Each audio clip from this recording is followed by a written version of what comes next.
Alright, ladies and gentlemen, welcome back to the channel. Today we're talking about the Kansas City Chiefs, and as silly as this may sound for a team that is the number one seed in the AFC, a team that is 14-3, a team that has lost their 3 games by a combined total of just 10 points, 5 straight wins. It's going to sound silly, but this team is starting to click at the perfect time. They finished it off this past Saturday on the road against the Las Vegas Raiders, a rivalry game, and it was just great football. They played great football. And it's being led by MVP Patrick Mahomes. Patrick Mahomes led the NFL this season in passing yards, passing touchdowns, passing first downs, passes of 25-plus yards, total offensive yards. So he's well on his way to winning another MVP, and he was breaking records. He had a 5,000-yard season. It's being led by Patrick Mahomes, but it's not just that. The defense is starting to click on all cylinders. All cylinders. All right, we're going to talk about all that today, but before we do, if you guys enjoy it, be sure to hit that like button, hit that sub button. I post daily NFL content, Chiefs videos a couple of times a week. If we could get this video to 250 likes, that would be absolutely awesome. So, Jerick McKinnon. I remember one of my first Chiefs videos this season was basically when CEH was kind of still the lead back, and I remember making a video talking about Jerick McKinnon being like, when are they going to play this guy, right? Well, obviously they're going to kind of wait until a little bit later on in the season.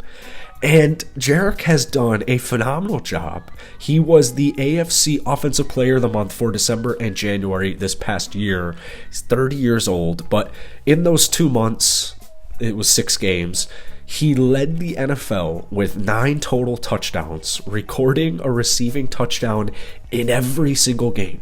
All 6 games. He's the first running back since 1970 with a scoring reception in at least 5 straight games.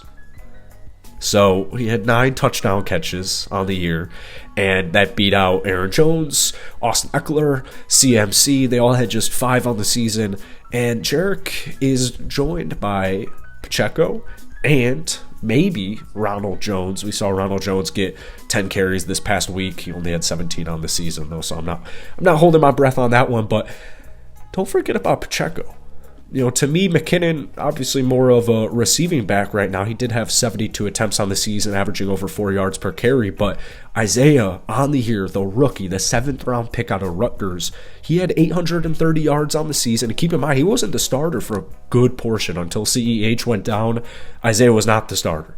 He averaged 4.9 yards per attempt, and he had 5 touchdowns. That is one impressive rookie season from Isaiah, and I know he's had some fumble concerns. To me, Isaiah is looking poised and ready to go for the playoffs. If you can run the ball in the playoffs, you're going to win. So Patrick Mahomes, 41 touchdowns, 12 interceptions, 5,200 yards, 5,250 yards to be exact, led with 2 nice running backs in Jerick McKinnon and Isaiah Pacheco. And then also in the receiving room, you have Travis Kelce, who had 12 touchdowns and almost 1,400 yards. Juju, who had almost 1,000 yards. MVS, 700 yards. Jerick McKinnon, 512 yards. Hopefully Mecole Hardman is back for the playoffs, although I really thought he would be back for that Raiders game, so we're going to wait and see with that. You do have rookie Sky Moore, but Kadarius Toney, to me, he's got that secret sauce. He's just he's what you're keeping in the back pocket. And we've talked about it time and time again on this channel.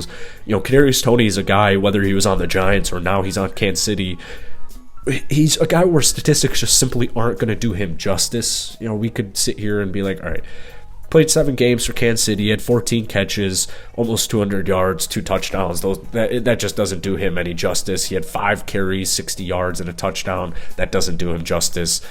It is nice to have that explosive, offensive, creative, multifaceted receiver in your back pocket. But we all know Kansas City's offense is extremely talented. They rank first in the league for good reason. But defensively, I've really started to see things begin to click.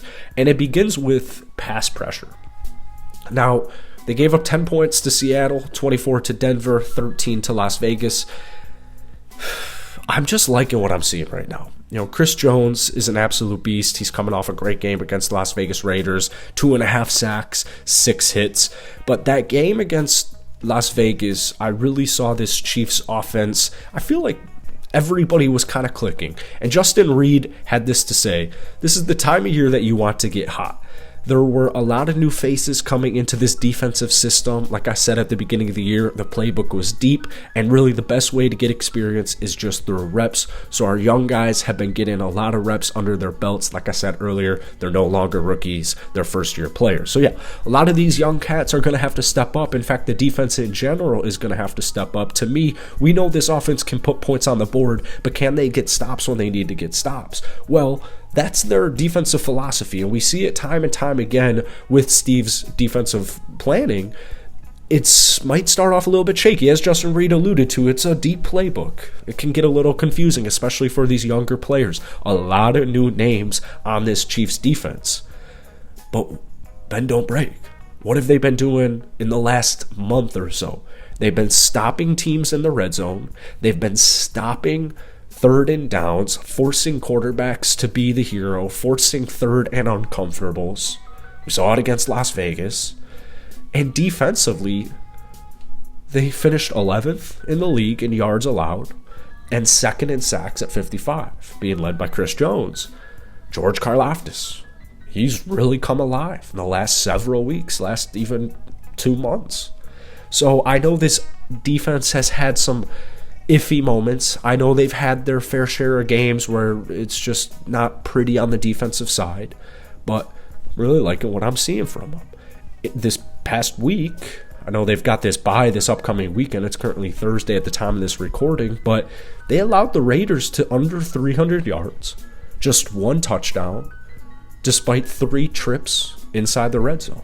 So I'm liking what I'm seeing. The defense is clicking. These young guys are stepping up. They're putting pressure on opposing quarterbacks. They're making him do all the work. And as the 1 seed, I just like what I see. Now, we have confirmation earlier today that the game, a possible game between the Bills and Chiefs, AFC Championship, that'll be played in Mercedes-Benz Stadium in Atlanta. Let me know what you guys are thinking about that. You know, I like home field advantage. I don't think it has the same effect as it did maybe 10, 20 years ago even, but it is what it is. It is what it is. You can only deal with, I guess, what's in front of you. So right now, Kansas City, their number 1 job is to get healthy. Just continue to get healthy with this rest, this bye week, and we'll wait and see who they end up playing in a week from now, but I'm feeling pretty good about Kansas City's chances for going deep into these playoffs. So let me know what you guys are thinking. As always, hit that like button, hit that subscribe button, and if you want more Chiefs content, let me know. But like I said, most importantly, let me know what you guys are thinking about this Chiefs team heading into the playoffs.